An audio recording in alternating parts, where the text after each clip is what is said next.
انہوں نے کہا ہے علی امین گنڈا پور فرماتے ہیں کہ انقلاب کا اعلان کرتے ہیں، اگر کوئی گولی برسائے گا اس پہ گولی برسائی جائے گی۔ تم ایک شیل اور لاٹھی مارو گے، ہم 10 ماریں گے۔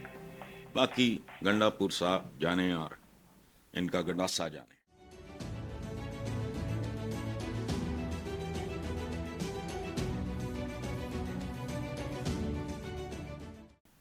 السلام علیکم ویورز، اللہ پاک ہمیشہ آپ کو اپنی حفظ و امان میں رکھے۔ آج کی پہلی بات، وزیر اعلیٰ خیبر پختونخوا علی امین گنڈا پور نے باضابطہ طور پہ انقلاب کا اعلان کرتے ہوئے کہا کہ اس کے بعد کوئی گولی برسائے گا تو اس پہ گولی برسائی جائے گی۔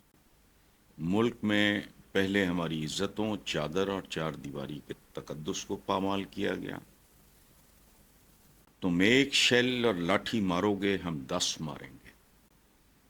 ادارے قوم کی آواز نہیں بن سکتے اور قوم کی رائے کی عزت نہیں کر سکتے تو سائٹ پر ہو جائیں۔ عوام کے فیصلے عوام کو کرنے دیں، سیاستدانوں کو سیاست کے فیصلے کرنے دیں، ادارے بیچ میں نہ آئیں اور پھر دیکھیں آگے کیا ہوتا ہے۔ ویورز، یہ بہت لوڈیڈ، بہت ہی لوڈیڈ ایک سٹیٹمنٹ ہے۔ پہلی بات میں آپ کو عرض کروں کہ انہوں نے کہا ہے علی امین گنڈا پور فرماتے ہیں کہ انقلاب کا اعلان کرتے ہیں۔ ایک بات یاد رکھیں، I have nothing against him، میں پی ٹی آئی کے ہمدردوں میں شامل ہوں، لیکن یہ بہت ہی بچگانہ، احمقانہ اور غیر سیاسی سٹیٹمنٹ ہے۔ اس کی ایک وجہ ہے، دنیا کی انسانی تاریخ میں ہر انقلاب بالآخر پرانے ظالموں کو ریپلیس کر کے نئے ظالم لاتا ہے۔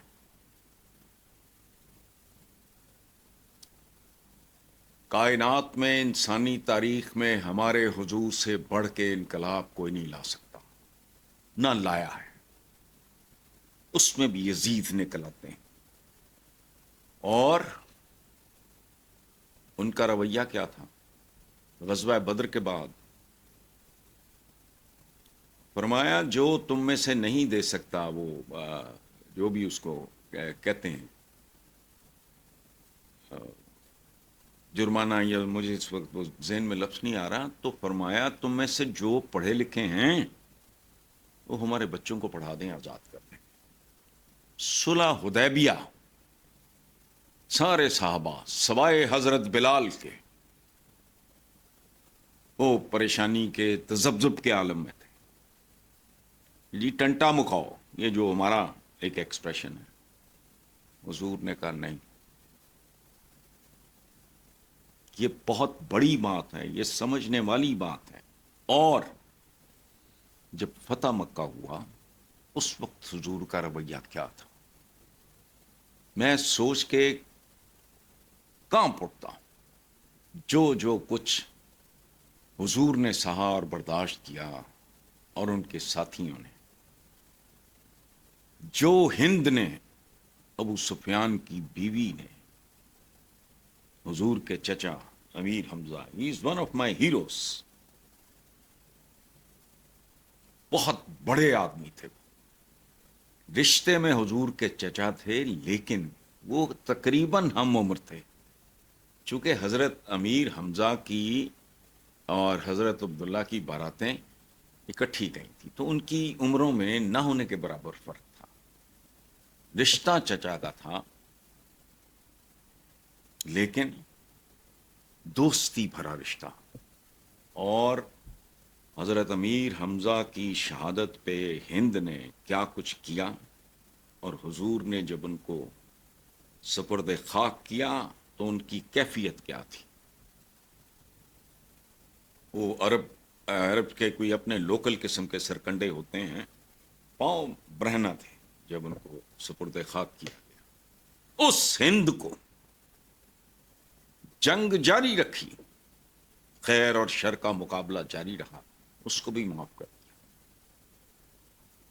اس کے شوہر، تم مطلب میں جب یہ کہتا ہوں کہ گولی برسائی جائے گی، تم کر سکو نہ کر سکو، لیکن یہ کہنا غیر واجب ہے. پٹھان کمیونٹی، ہمارے پٹھان بھائی پوری دنیا میں، چھوڑو پورے پاکستان میں، پنجاب سے لے کے سندھ تک ادھر ادھر، وہ تو کاروبار کرتے ہیں، کام کرتے ہیں. کیا یہ ان کا رویہ ہے؟ اور کیا جن پہ تم گولیاں چلاؤ گے تمہارے کچھ نہیں لگتے؟ یا گیدڑ بھپکی ہے یہ، یا یہ غیر مثبت اپروچ ہے. ادارے قوم کی آواز نہیں بن سکتے اور قوم کی رائے کی عزت نہیں کر سکتے تو سائیڈ پہ ہو جائیں. ادارے سائیڈ پہ ہو جائیں، تمہارے پلے کیا رہ جائے گا میرے بھائی؟ Be realistic. ہاں، یہ علیحدہ بات ہے کہ دونوں فریقین کو، پی ٹی آئی اس ملک کی سب سے بڑی پولیٹیکل ریالٹی ہے، اس میں کوئی شک نہیں. اس کو تسلیم کر لیا جائے، اور مکالمہ، یاد رکھنا، مکالمہ ہی خوبصورت ترین حل ہوتا ہے. ادروائز ہم ایک بہت بڑا زخم کھا چکے ہیں. اس زخم کے نتیجے میں کیا ہوا ہے؟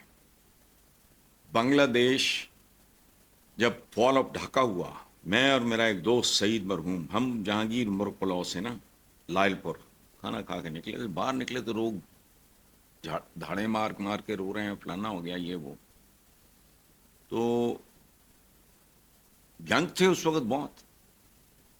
جب پتا چلا کہ پاکستان ٹوٹ گیا ہے تو دنیا دھاڑے مار کے رو رہی تھی. مجھے اور سعید مرحوم کو، ہمیں ومٹنگ شروع ہو گئی، ڈی ہائیڈریشن ہو گئی، وی ور ٹیکن ٹو ہاسپٹل. اب اتنا کچھ کرنے کے بعد یہ جو حسینہ واجد نے کیا ہے اس ملک کے ساتھ، یہ حل نہیں تھا.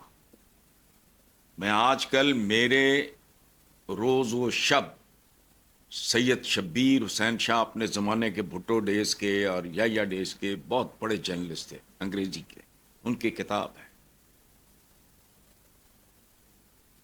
یہ نفرتوں کی، لالچ کی، ہوس سے اقتدار کی بھینٹ چڑھا یہ ملک.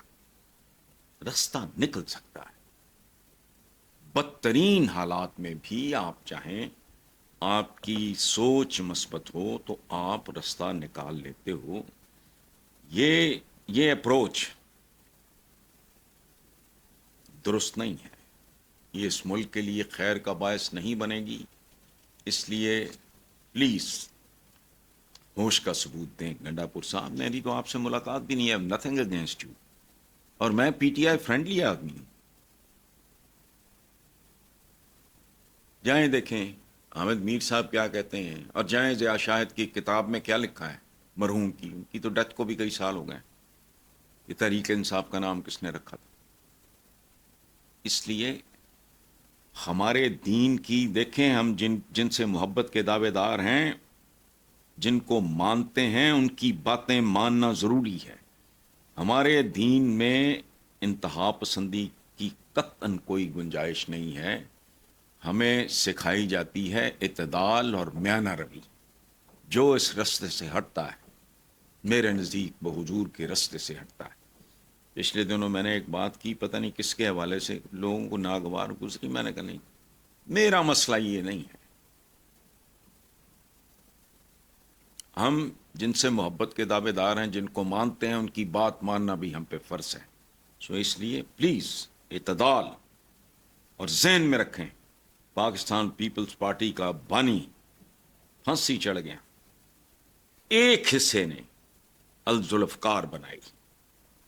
بے نظیر بھٹو نے سگے بھائی کے خلاف اس کو کنڈیم کیا. کیوں؟ پیپلز پارٹی بھی ختم ہو جاتی اور وہ ملک کے لیے بھی خوفناک ثابت ہو سکتی تھی. وہ جو ذوالفقار علی بھٹو مرحوم کا جو بیٹا تھا، میں ملا بھی ہوں اس سے 2-3 بار، جو بعد میں خود مارا گیا، اس نے ایک جذباتی قدم اٹھایا. آپ کا کیا خیال ہے بے نظیر بھٹو کے لیے باپ بیٹوں سے زیادہ قیمتی نہیں ہوگا؟ اس طرح نہیں ہوتا. تحمل، تجمل، بردباری اور میانہ روی. یہ انسانی تاریخ کے سب سے خوبصورت، سب سے کامیاب اور سب سے بڑے آدمی کے بنیادی اصول تھے. باقی گنڈا پور صاحب جانے اور ان کا گنڈاسا جانے.